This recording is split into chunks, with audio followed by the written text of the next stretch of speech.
Assalamualaikum warahmatullahi wabarakatuh. Asyhadu an la ilaha illallah wa asyhadu anna Muhammadar Rasulullah. Allahumma shalli ala sayyidina Muhammadin wa ala alihi wa sahbihi wasallam. Asyhadu an la ilaha illallah wa asyhadu anna Muhammadar Rasulullah. Allahumma shalli ala sayyidina Muhammadin wa ala alihi wa sahbihi wasallam. Asyhadu an la ilaha illallah wa asyhadu anna Muhammadar Rasulullah. Allahumma shalli ala sayyidina Muhammadin wa ala alihi wa sahbihi wasallim. Dulur, insya Allah hari ini kita ziarah ke petilasan Syekh Mansur, yaitu pemandian Cipalias yang berada nggak jauh dari Batu Quran.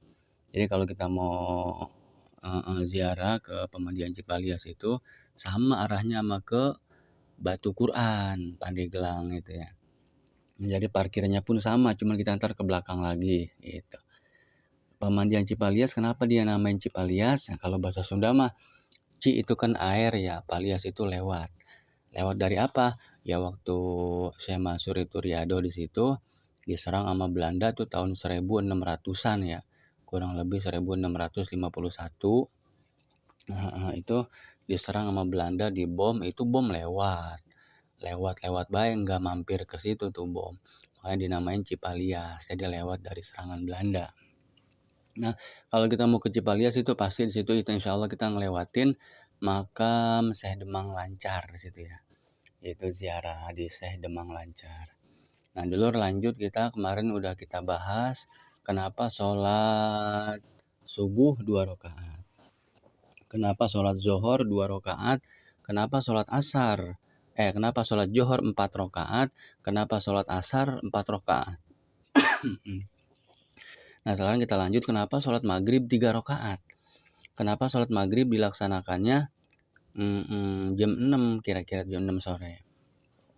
Nah, kita baca lagi kitab Sulamul Munajatnya karangan Syekh Nawawi Tanara Banten ya. A'udzubillahi minasyaitonirrajim. Bismillahirrahmanirrahim.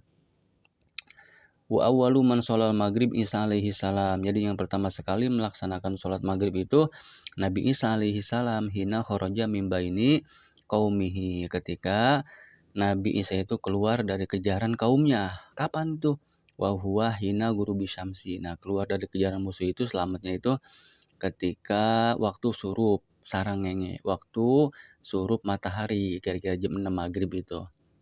Nah, jadi selamat dari kejaran kaumnya itu syukuran tuh Nabi Isa. Fasolah salasa rokaatin. Sholatlah Nabi Isa itu 3 rakaat, rokaatan linafil uluhiyah.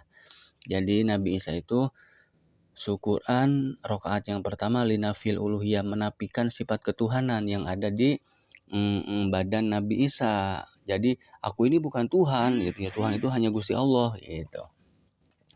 Nah, yang kedua syukuran warokatan saniyatan linafi tuhma an ummihi min qadzabi qaumihi. Rakaat yang kedua Nabi Isa itu syukuran linafi tuhma. Jadi hilangnya kesedihan ibunya dari apa? Min qadzabi qaumihi, kesedihan yang dituduh zina itu. Karena kan Siti Maryam enggak punya suami gitu ya. Jadi Nabi Isa otomatis enggak punya bapak gitu. Yang dituduh zina. Nah, itu dilepaslah kesedihannya itu. Jadi syukuran yang kedua. Syukuran yang ketiga warokaatan isbati ta'sir. Jadi rakaat ketiga syukuran, jadi telah ditetapkan itu penetapan bahwa wal uluhiyah itu lillahi wahda. Tuhan itu hanya Gusti Allah gitu. Itu makanya syukuran 3 kali. Kapan waktunya? Itu waktu pas maghrib tadi. Nah, dalam riwayat yang lain ya dulur ya, dalam surah As-Saffat dalam Al-Quran ayat dalam surat As-Saffat ayat 139. Nah, kalau kita baca tafsirnya di situ, Bismillahirrahmanirrahim. Wa inna Yunusa laminal mursalin iz abaqa ilal fulkil mashhun fasahama fakan minal mudhadin faltaqamahul hutu wa huwa mulim. Falaula annahu kana minal musabbihin lalabisa fi batnihi ila yaumi yub'atsun. Fanambatnahu bil ara'i wa huwa saqim wa ambatna alaihi syajaratan min yaqtin wallahu a'lam bishawab. Jadi wa inna Yunusa laminal mursalin. Kenapa sholat maghrib itu 3 rakaat? Dalam riwayat yang lain begini, kenapa sholat maghrib itu dilaksanakan jam 6 sore? Wa inna Yunusa laminal mursalin. Jadi Kangjeng Nabi Yunus itu adalah salah satu utusan Gusti Allah, salah satu Rasul Allah yang diutus di negara Ninua. Ninua itu kalau sekarang mah daerah Mosul kali Irak ya. Jadi Nabi Yunus itu berdakwah, jadi berdakwah kepada kaumnya supaya menyembah Gusti Allah, cuman kaumnya bangkang, nggak mau nyembah gitu ya, nggak mau nyembah. Akhirnya kan apa? Akhirnya kata Nabi Yunus, kalau kamu nggak mau nyembah Gusti Allah, aku khawatir takut turun azab gitu, turun siksa gitu ya. Nah begitu ngomong kayak gitu, akhirnya kaumnya malah mengolok-olok gitu ya, malah nantang mana gitu ya. Hina godoba qaumuhu lamma lam yanzil bihimul azab allazi wa'adahum bihi.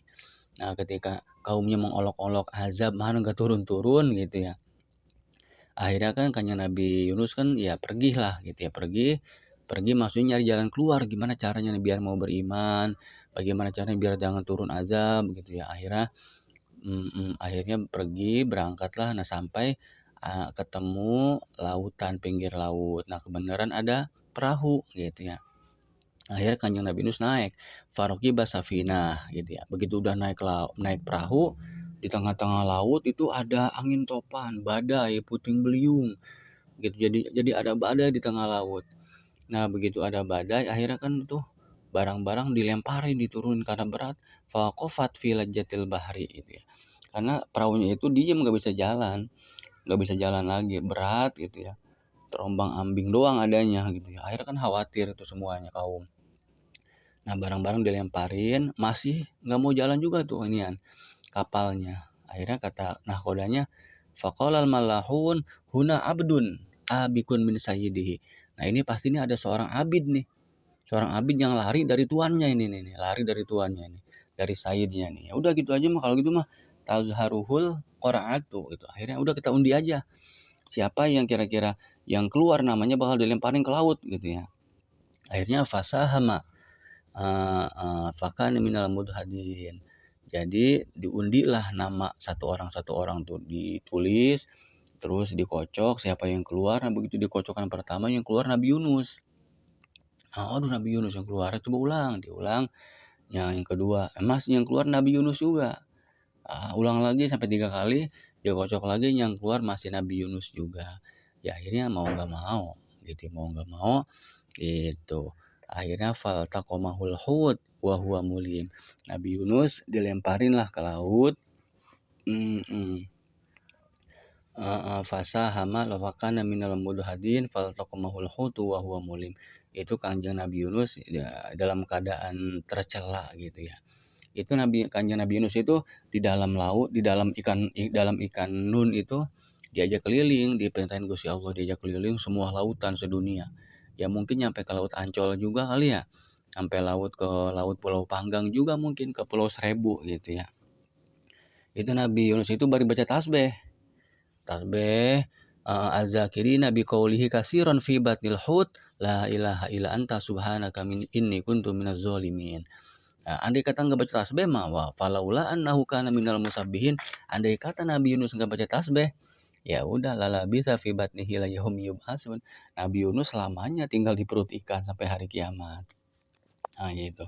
Karena baca tasbih, zikir, akhirnya dikeluarin. Kapan tuh dikeluarinya? Fanabadnahu bil ara'i wa huwa saqim. Nah itu dikeluarinya kira-kira jam 6 sore maghrib gitu, dikeluarinya tuh. Dikeluarin dalam keadaan sakit tuh. Pokoknya lemes gitu ya, lemes. Nah wa ambatna alaihi syajaratan miyaqtin. Akhirnya ditumbuhin lah sama Gusti Allah semacam pohon, buat tatakan sarapan itu, semacam pohon labuh gitu ya. Wa ambatna alaihi syajaratan miyaqtin itu. Nah itu kanjeng Nabi Yunus itu sakit, nggak bisa ngapa-ngapain, sampai ada Gusti Allah nyiptain apa, wa kanat ta'tihi wa'latun sobahan wa masaan. Datanglah seekor kijang, yasrobu min labaniha hatta qawiya tuh. Jadinya ngasih air susu itu malah kijang. Gozalah, kijang perempuan, disusuin tuh sama kijang itu ya, sobahan wa masaan, pagi dan sore. Nah itu begitu dikeluarin maghrib itu Nabi Yunus itu syukuran 3 kali. Syukuran apa? Syukuran dikasih lubang hidung 2, dikasih lubang mulut 1. Nah itu as-sholatu ibadatun badaniyatunya di situ. Jadi sholat maghrib itu kita syukuran dikasih lubang hidung 2, dikasih lubang mulut 1. Wallahu a'lam bishawab wa ilahil marji wal ma'ab. Wassalamualaikum warahmatullahi wabarakatuh.